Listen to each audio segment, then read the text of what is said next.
જય હિન્દ મિત્રો, આજના આ વિડીયોમાં આપણે વાત કરીશું કે રેશન કાર્ડ ઈ કેવાયસી. તો મિત્રો, જ્યારે પણ તમે રેશન કાર્ડનું e KYC my ration application દ્વારા કરો છો ત્યારે તમને ઘણી સમસ્યાનો સામનો કરવો પડે છે. અને આપણે ઈ કેવાયસી કઈ રીતે કરવું તેનો એક વિડીયો આપણે આ યુટ્યુબ ચેનલમાં મૂકેલો હતો. તેમાં ઘણા લોકોની કોમેન્ટ આવતી હતી કે ઈ કેવાયસી કરતી વખતે અમને આ પ્રકારના પ્રોબ્લેમ આવે છે. તો તેના સોલ્યુશન રૂપે આજનો આ વિડીયો મૂકેલો છે.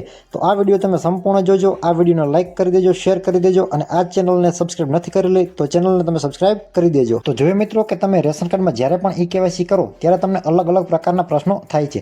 જેમ કે માય રેશન એપમાં રેશન કાર્ડમાં જે સભ્યોનું નામ હોય તે બધાના અલગ અલગ એકાઉન્ટ બનાવવાના રહેશે. તો ના મિત્રો, એવું નથી. જ્યારે તમે માય રેશન એપ્લિકેશનમાં તમે રેશન કાર્ડમાં જે સભ્યોનું નામ હોય તેમાંથી કોઈ પણ એક સભ્ય અથવા તો કુટુંબના મુખ્ય વ્યક્તિ હોય તેનું એકનું એકાઉન્ટ બનાવી લો. ત્યારબાદ તમે રેશન કાર્ડના દરેક સભ્યોના તેમાંથી છે તે ઈ કેવાયસી કરી શકો છો. માટે તમારે દરેક સભ્યોના અલગ એકાઉન્ટ એટલે કે અલગ પ્રોફાઇલ બનાવવાની માય રેશન એપ્લિકેશનમાં જરૂર રહેતી નથી. એક જ પ્રોફાઇલમાંથી તમે બધાના ઈ કેવાયસી છે તે સરળતાપૂર્વક કરી શકો છો. ત્યારબાદ મિત્રો વાત કરીએ તો માય રેશન એપમાં ઈ કેવાયસી કરીએ ત્યારે આધાર કાર્ડ નંબર ખોટા બતાવે છે. તો મિત્રો, આધાર કાર્ડ તમારા ખોટા બતાવે તો તમારા આધાર કાર્ડમાં લિંકમાં છે તે પ્રોબ્લેમ છે. એટલે તમારા મામલતદાર કચેરીએ રૂબરૂ જઈ અને ત્યારબાદ તમારા આધાર કાર્ડમાં છે જે ખોટા નંબર છે તેને અનલિંક કરાવવાના રહેશે અને ત્યારબાદ લિંક કરાવી અને ત્યારબાદ તમારે છે તે ઈ કેવાયસી કરવાનું રહેશે.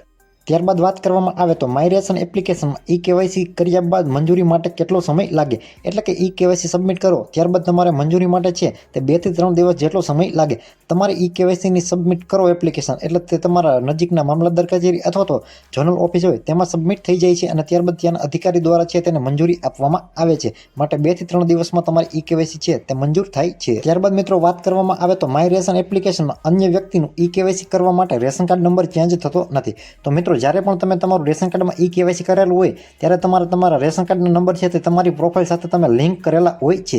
એટલે તમે રેશન કાર્ડ નંબર ચેન્જ કરી શકતા નથી. અન્યનું ઈ કેવાયસી કરવા માટે તમારે અન્ય વ્યક્તિનું છે તે એકાઉન્ટ બનાવવાનું રહેશે અને ત્યારબાદ જ તમે ઈ કેવાયસી કરી શકશો. ત્યારબાદ મિત્રો વાત કરવામાં આવે તો માય રેશન એપ્લિકેશનમાં આધાર કાર્ડ સાથે જે મોબાઈલ નંબર લિંક હોય તેનાથી જ માય રેશન એપ્લિકેશનમાં લોગિન કરવાનું રહેશે. તો ના મિત્રો, તમે કોઈ પણ નંબર દ્વારા છે તો તમે માય રેશન એપ્લિકેશનમાં લોગિન કરી શકો છો. પરંતુ જ્યારે તમે તમારો ઓટીપી વેરીફાઈ કરો છો તે તમારા આધાર કાર્ડ સાથે જે મોબાઈલ નંબર લિંક હશે તેમાં આવશે. ત્યારબાદ તમારે તેને વેરીફાઈ કરી અને ત્યારબાદ તમે તમારું ઈ કેવાયસી છે તે કરી શકો છો. ત્યારબાદ વાત કરવામાં આવે તો બીજા અન્ય કોઈ વ્યક્તિનું ઈ કેવાયસી આપણા મોબાઈલથી કરવા માટે શું કરવાનું રહેશે. તો એ વ્યક્તિનું તમારે છે ઈ કેવાયસી કરવા માટે તમારા મોબાઈલમાં એ વ્યક્તિની એકાઉન્ટ બનાવવાનું રહેશે અને ત્યારબાદ તમે ઈ કેવાયસી કરી શકશો. પરંતુ જો તમારા ફેમિલીમાં એટલે કે તમારા રેશન કાર્ડનો નંબર છે અને તમે તમારા ભાઈ અથવા તો બહેન અથવા તો પિતા અથવા તો માતાનું કરવા માંગતા હોય તો તમારે અન્ય વ્યક્તિનું એકાઉન્ટ છે તે બનાવવાનું રહેતું નથી. તમારા એકાઉન્ટમાંથી જ બનાવી શકો છો. પણ અન્ય રેશન કાર્ડ ધારકનું ઈ કેવાયસી કરવું હોય તો તમારે તમારા મોબાઈલમાં તેનું એકાઉન્ટ બનાવવાનું રહેશે અને ત્યારબાદ જ ઈ કેવાયસી કરી શકાશે. ત્યારબાદનો મિત્રો પ્રશ્ન છે કે રેશન કાર્ડમાં ઈ કેવાયસી ક્યારે કરી શકાય. તો મિત્રો, રેશન કાર્ડમાં ઈ કેવાયસી ઓનલાઈન કરી શકાય છે. માટે રેશન કાર્ડના ઈ કેવાયસી તમે 24 કલાકમાં ગમે ત્યારે કરાવી શકો છો. ત્યારબાદના પ્રશ્નની વાત કરવામાં આવે તો રેશન કાર્ડમાં ઈ કેવાયસી કરવા માટે આધાર કાર્ડમાં મોબાઈલ નંબર અપડેટ નથી તો શું કરવાનું રહેશે.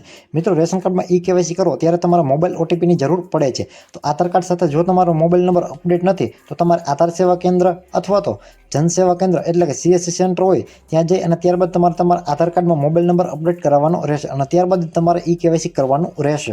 આગળના પ્રશ્નની ચર્ચા કરવામાં આવે તો ઈ કેવાયસી કરીએ ત્યારે આધાર કાર્ડ બાયોમેટ્રિક લોક બતાવે છે. તો આ પ્રોબ્લેમનું શું સોલ્યુશન?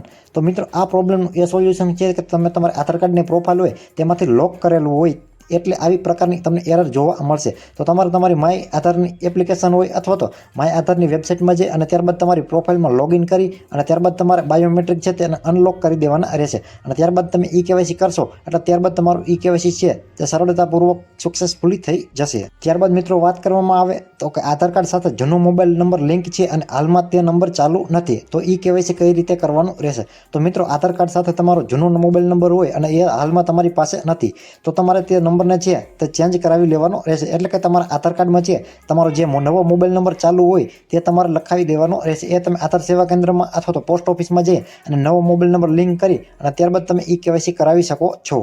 ત્યારબાદ વાત કરવામાં આવે તો મોબાઈલમાં આધાર ફેસ આરડી એપ ડાઉનલોડ થતી નથી. તો મિત્રો, મોબાઈલમાં આધાર ફેસ આરડી એપ્લિકેશન ડાઉનલોડ ન થવાનું કારણ એ હોઈ શકે કે તમારા મોબાઈલને આ એપ્લિકેશન સપોર્ટ કરતી નથી. મિત્રો, આધાર ફેસ આરડી એપ્લિકેશન છે તે એન્ડ્રોઈડના 7, 8 અથવા તો તેનાથી ઉપરના વર્ઝન હોય તેની ઉપર જ સપોર્ટ કરે છે. માટે તેનાથી નીચેના મોબાઈલનું વર્ઝન હશે તો તમારા મોબાઈલમાં ડાઉનલોડ થશે નહીં. માટે તમારે જે હાલના જે નવા વર્ઝનના મોબાઈલ હોય તેમાં આધાર ફેસ આરડી એપ છે તેને ડાઉનલોડ કરી અને કેવાયસી કરવાનું રહેશે. ત્યારબાદ મિત્રો વાત કરવામાં આવે કે રેશન કાર્ડમાં કુલ 5 સભ્યોના નામ છે, તેમાં ફક્ત મુખ્ય સભ્યનું જ ઈ કેવાયસી કરવાનું કે બધા સભ્યનું કરવાનું? તો મિત્રો રેશન કાર્ડમાં ઈ કેવાયસી દરેક સભ્યનું કરાવવું ફરજિયાત છે. આ સુપ્રીમ કોર્ટનો નિયમ છે. માટે રેશન કાર્ડમાં જેટલા પણ વ્યક્તિઓના નામ હોય તેના દરેકના અલગ અલગ ઈ કેવાયસી છે તે કરાવવાના રહેશે અને ફરજિયાતપણે કરાવવાના રહેશે. ત્યારબાદ મિત્રો વાત કરવામાં આવે કે આધાર કાર્ડમાં મોબાઈલ નંબર લિંક નથી તો ઈ કેવાયસી કરી શકાય?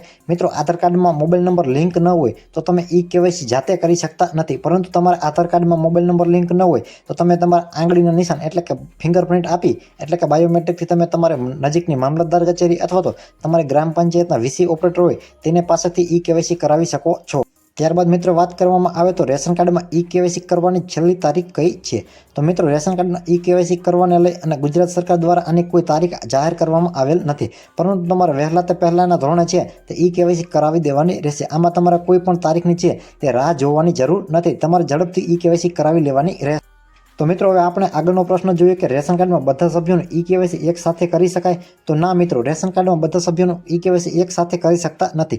એક સભ્યનું ઈ કેવાયસી થઈ ગયા બાદ તુરંત જ તમે બીજા સભ્યનું ઈ કેવાયસી છે તે કરી શકો છો. માટે તમારે મંજૂરીની કોઈ રાહ જોવાની જરૂર નથી કે એક સભ્યનું એક દિવસે કર્યું ત્યારબાદ બીજા દિવસે બીજા સભ્યનું. તમે વારાફરતી એક બીજા સભ્યનું છે તે ઈ કેવાયસી કરાવી શકો છો.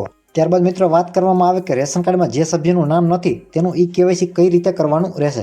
તો જે સભ્યનું નામ રેશન કાર્ડમાં નથી તેનું નામ પહેલાં રેશન કાર્ડમાં તમારે એડ કરાવવાનું રહેશે અને ત્યારબાદ તેનું તમારે ઈ કેવાયસી કરવાનું રહેશે. ત્યારબાદ મિત્રો વાત કરવામાં આવે તો માય રેશન એપ્લિકેશનમાં ઈ કેવાયસી કર્યા બાદ રૂબરૂ તમારે મામલતદાર કચેરીએ જવું પડે? તો ના મિત્રો, માય રેશન એપ્લિકેશનમાં ઓનલાઈન ઈ કેવાયસી કર્યા બાદ તમારી એપ્લિકેશન મામલતદાર કચેરીએ સબમિટ થઈ જાય છે, માટે તમારે મામલતદાર કચેરીએ જવું પડતું નથી. ત્યારબાદ મિત્રો વાત કરવામાં આવે તો રેશન કાર્ડમાં ઈ કેવાયસી કરવા માટે દરેક સભ્યના આધાર કાર્ડ સાથે મોબાઈલ નંબર લિંક હોવો ફરજિયાત છે?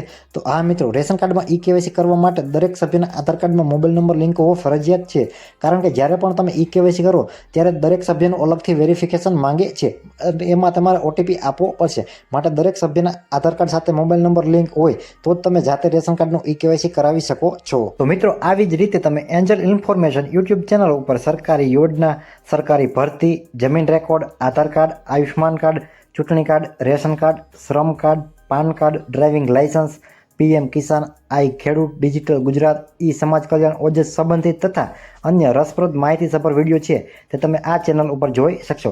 તેમજ અમારી આ યુટ્યુબ ચેનલના વિડીયોને તમે લાઇક કરી દેજો, શેર કરી દેજો અને આ યુટ્યુબ ચેનલને તમે સબસ્ક્રાઇબ નથી કરેલી તો અત્યારે આ યુટ્યુબ ચેનલને તમે સબસ્ક્રાઇબ કરી લેજો. તો મળીએ મિત્રો એક નવા વિડીયોમાં નવા ટોપિક સાથે. ત્યાં સુધી જય હિન્દ.